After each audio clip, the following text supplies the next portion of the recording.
What's good, everybody? It's your boy, O'Shea Duke Jackson, back at it again with another episode of The Celebrity Junk. Dema Court Music! So, guys, as you know, Fani Willis in this whole Donald Trump situation and case, it's not looking so good for her. And everybody can see it but her.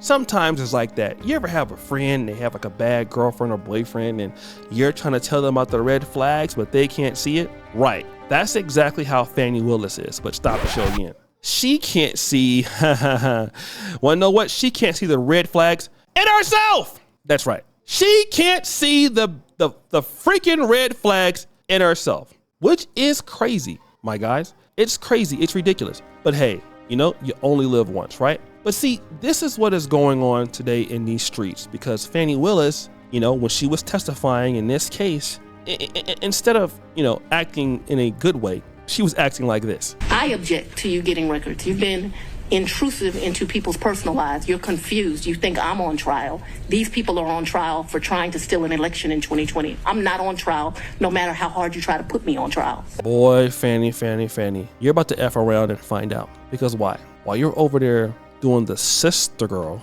see, you're not even focusing on the fact that you're in a shitload of trouble. And why is that? Well, Boyce Watkins has talked about this. Let's play that clip. Fani Willis. Okay, so the other day I talked a little bit about Fani Willis. Give me a yes if you've been following Fani Willis in the case in Georgia, where she is the person responsible for prosecuting Donald Trump. And Fani pretty much got caught. They're kicking her in the fanny right now because basically they have evidence that she has an inappropriate relationship with a man named Nathan Wade. Nathan is the other prosecutor that's on the case with her. And the allegation, I believe, is that basically not only did she lie about the relationship, but also they're claiming that she might have gotten a kickback by basically taking money from the state, paying his salary, and then getting that money back when he took her on dates and things like that. That could be defined as a kickback, and that's kind of what the direction that they're going. So here's the deal, right? So I talked about this not too long ago, but I wanted to do a quick update on this because I think that there's something serious here. Now, remember yesterday, if you saw me talk about Fani yesterday, my conversation was centered around a basic idea. It was get out. You know, I told you I don't understand why we have really intelligent black people who allow ourselves to be used in this Democrat, Republican, Crips and Bloods types of situation that exists in American politics. It's kind of crazy. I don't like it. So this was my personal opinion. This was my belief. This was me just saying, hey, Fani, hey, with Nathan, look, you both are smart. Go start a law firm somewhere. Just get out this game. This is not a healthy game. This is not benefiting you or your community. This is just too much stress for too little reason. We talked about that. Mm-hmm. Very good, boys. That's the first part. But let's get to the next part about what you found out. I read this article, and I like to share thoughts with you guys as I see them. And I read this article by a law professor. His name, I had his name in front of me. I didn't. Be dang it. What is this guy's name? He's a law professor. I want to say it was Georgetown, Jonathan Turley. His name is Jonathan Turley. And I want to say he's at Georgetown. I'm bad. Forgive me. I don't have the notes in front of me. But this guy, Jonathan Turley, he broke down the allegations against Fani. And he says that these are very, very, very serious allegations. He said it went from being a problem to being something that could really mess you up. And I heard terms from criminal action, which seems to go into perjury, right? That basically, if you remember, Fani testified, you know, when she did her testimony, and I know a lot of you supported her. Some of you supported her, some of you didn't. And a lot of you noticed that she was really defined, really up there, and some people were cheering that on. I don't know how I feel about it, honestly. I don't know if we need to always cheer on this whole angry black woman persona, but whatever. She's a good lawyer, and I'm not going to mess with that. But you know, there was always that question of like, should she resign? That at one point, in my opinion, was the most serious question in this case. You know, should she be taken off the case or not? And that was the fight. Now I feel like with the release of phone records that show that Nathan Wade allegedly was at Fani's house many, many times before they claimed the relationship started. They went on the stand. Pay attention now. They went on the stand and said, this relationship did not start until we started working together. That was what they said. So that I guess Fani wouldn't have the impression of having hired her boyfriend. But then they have these cell phone records where literally Nathan was at her house at 3 a.m. coming over at midnight, staying all night. I mean, y'all know what it is. Come on. I'm not saying it is or isn't. You can make your own judgment. I know some of you are going to get your feelings hurt because you want to believe one thing. And there's some people who don't listen to facts and information. They just have a belief and they stick with it. Trump supporters, extreme Trump supporters believe Trump is a good guy and you can't talk them out of it. Extreme Biden supporters, they believe that this is all nonsense. And no matter what evidence is presented, they're going to have their belief. And that's fine. You have a right to. In fact, you should probably just go if you're not open-minded and looking at all information. But you know what it is. I mean, this guy went to her house. He said, I only went over a couple times. And this man was over there a lot, like the amount of times you would go to somebody's house if y'all was knocking boots. See, thank you, boys. Give him a round of applause.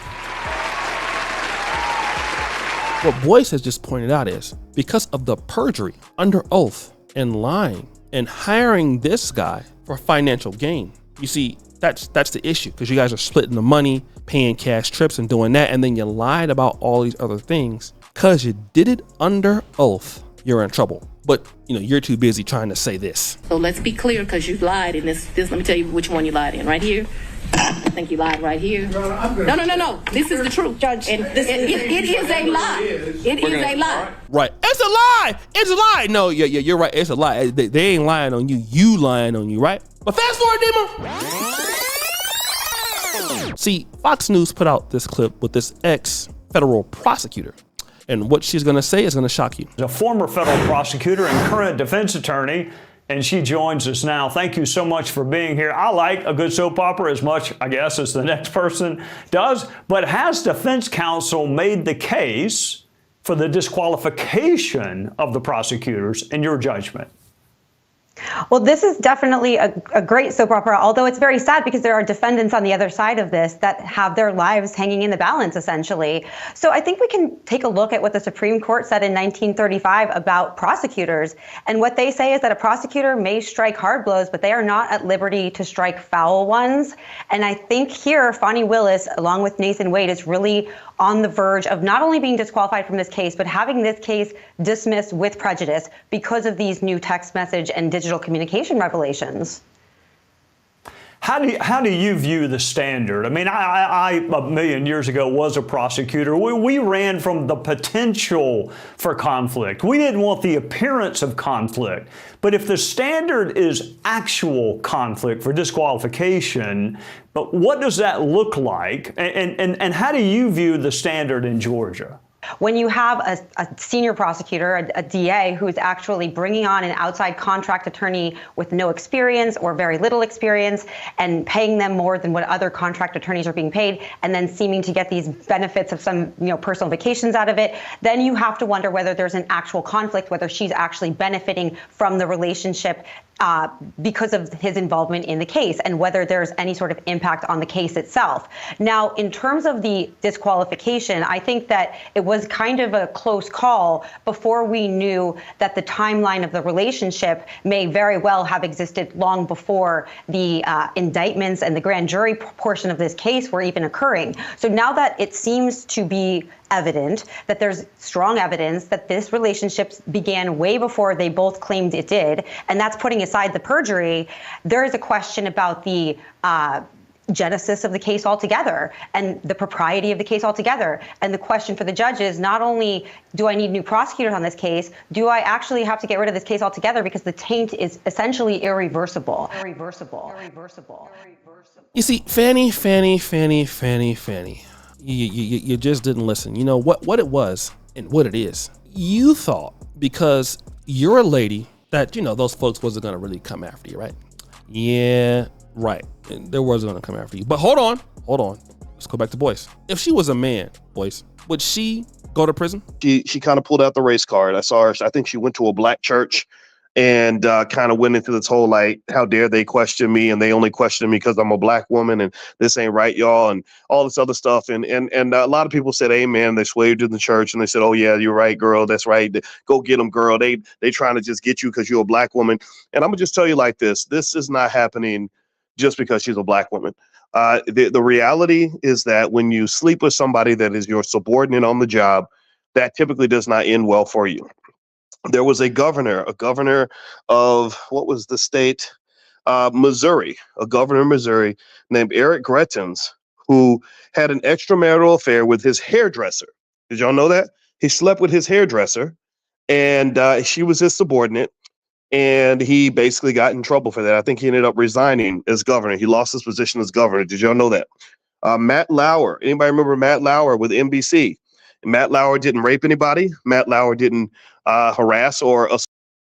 Matt Lauer didn't do anything illegal with anybody. He had consensual relationships. Now, he had more than one woman, but still, who are we to judge? Would it have been better if he'd only slept with one woman? No, he lost his job. TJ Holmes and that white lady, they lost their jobs when they were sleeping together. Les Moonves, who worked with CBS, he also was accused of inappropriate behavior with subordinates. He slept with people that worked for him. They took him down. Charlie Rose went down. I could keep going down the list. And the point I want to make here is that I find it really interesting. And I told y'all this. When all this was happening to men, I was one of those people who said, wow, I'm really shocked. I understand if you want to take somebody down for rape. I understand if you want to take somebody down for harassment. But when you're taking people down for consensual relationships in the workplace, Tavis Smiley lost his gig at PBS. Do y'all remember that? Give me a yes or no if you remember Tavis Smiley losing his gig at PBS. Tavis didn't rape nobody. Those women wanted to sleep with Tavis. What did Tavis do wrong? What is wrong with somebody sleeping with somebody who wants to sleep with them? So here's the deal. If you want to know my position, yeah, do I think that what's happening to Fani is unjust? Hell yeah, it's unjust. Hell yeah, it's wrong. But here's the problem that Fani has, and this is where that liberal democratic hypocrisy is going to kick in, is that the same rules that Fani Willis and other Democrats want to apply to men, they're going to get applied to women. Oh, that's right. She would go to prison. Oh, yeah, she would be fired. Wait, hold on. So wait a minute. If they look at you, Fani, the same way they look at somebody else, guess what's going to happen? Stop the show. They're going to treat you with equality, and you're going to follow the same path that these other people, which is a career-ending experience. Let me say it again. Career-ending experience. So I hope the ladies are out there watching, because they wanted equality. Feminism wants equality for ladies and all of that. You're going to get it. You're going to get all the equality you want. You're going to get every equality in the book. Trust me. You're going to get all of it.